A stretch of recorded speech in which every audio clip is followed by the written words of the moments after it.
లేదు, అది కేవలం టాక్ మాత్రమే. టాక్ అంతే. మీరు చూసారా ఫోటో? మీరు చూసారా? ఖచ్చితంగా కూడా కర్ణాటక నుంచి ఆమె ప్రత్యేకమైన ఒక తెగకు చెందిన వ్యక్తి. వాళ్ళ ఫ్యాన్స్ అందరూ కూడా అటు వచ్చి ఇక్కడ పెద్ద గొడవ చేసే అవకాశం ఉంది. వీళ్ళిద్దరికి ఇష్టం అంటే వాళ్ళతో పనండి.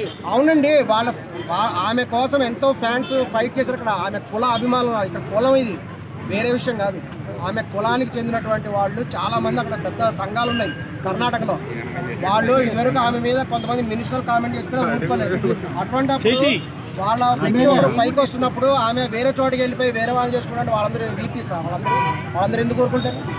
వాళ్ళు ఎవ్వరు ఊరుకునే క్వశ్చనే లేదు. వాళ్ళు ఖచ్చితంగా వస్తారు. వాళ్ళు ఖచ్చితంగా కూడా అటాక్ చేసే అవకాశం కూడా ఉంది. కర్ణాటకలో ఉన్నారండి ఆవిడ.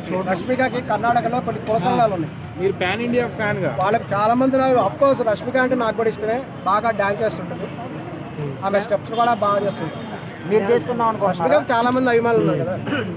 రష్మిక గారికి అందులో వెనకడిగేసేది ఏం లేదు, తగ్గేదే లేదు రష్మిక.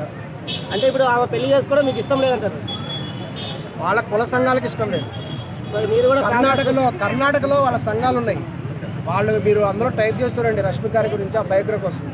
వాళ్ళు ఎవరు కూడా ఆమె పెళ్లి చేసుకోవడం వాళ్ళకి ఇష్టం లేదు. మీరు పెళ్లికి వాళ్ళని చేసుకోవాలి కానీ వాళ్ళ కులం నుంచి బయటకు వచ్చి వేరే కులం అని చేసుకుంటే వెళ్ళిపోతారంటే ఎందుకు ఊరుకుంటారు? వాళ్ళు ఎవరు ఒప్పుకోరు. లవ్లో కులాలు ఎందుకు తీసుకొస్తున్నారండి మీరు? అసలు ఖచ్చితంగా ఉంటుంది. ఇప్పుడు ఒక కులం వ్యక్తి పైకి వచ్చాడు, 10th క్లాస్లో స్టేట్ ఫస్ట్ వచ్చాడు అనుకుందాం.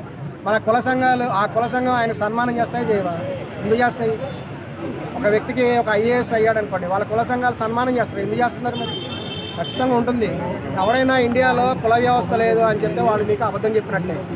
పైకి ఒకటి లోపల ఒకటి చెప్పద్దు. ఏదున్నా పైకే చెప్పు, నిజాయితీని చెప్పు. గాంధీ మార్గం అవడం సత్యమే పలకాలి, అసత్యం పలకాలి. లేదా పలకలేనప్పుడు సైలెంట్ కూడా.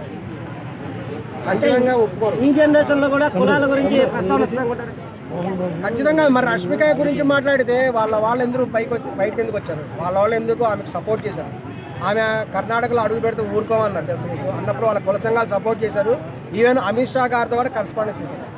మరి ఇంత బలంగా వాళ్ళు సపోర్ట్ చేసినప్పుడు ఆవిడ నేను వేరే వాడిని చేసుకుంటాను, వేరే చోట ఉంటాను, దమ్ముంటే ఈమె ఒకసారి కర్ణాటక వెళ్ళి రావాలి. కర్ణాటక వెళ్ళేటువంటి సీన్ లేదా? కర్ణాటక వెళ్తే ఖచ్చితంగా అక్కడ పొలిటీషియన్స్ ఆమెకు అపోజ్ చేస్తారు. అలాగే వాళ్ళ సంఘాల వాళ్ళు కూడా అపోజ్ చేస్తారు. అందుకనే ఆమె ఈ విషయాలన్నీ పైకి చెప్పట్లేదు. కేవలము కులం గురించి ఆమె పైకి చెప్పట్లేదు. ఈ విషయాలు పెళ్ళి అవుతుందని కూడా ఎవరు మేము భావించట్లేదు. ఒకవేళ అయినా సరే భవిష్యత్తులో పెద్ద గొడవలు జరిగే అవకాశం కూడా క్లియర్గా ఉంది. ఓకే. థ్యాంక్ యూ గురువు గారు, మంచి సందేశం.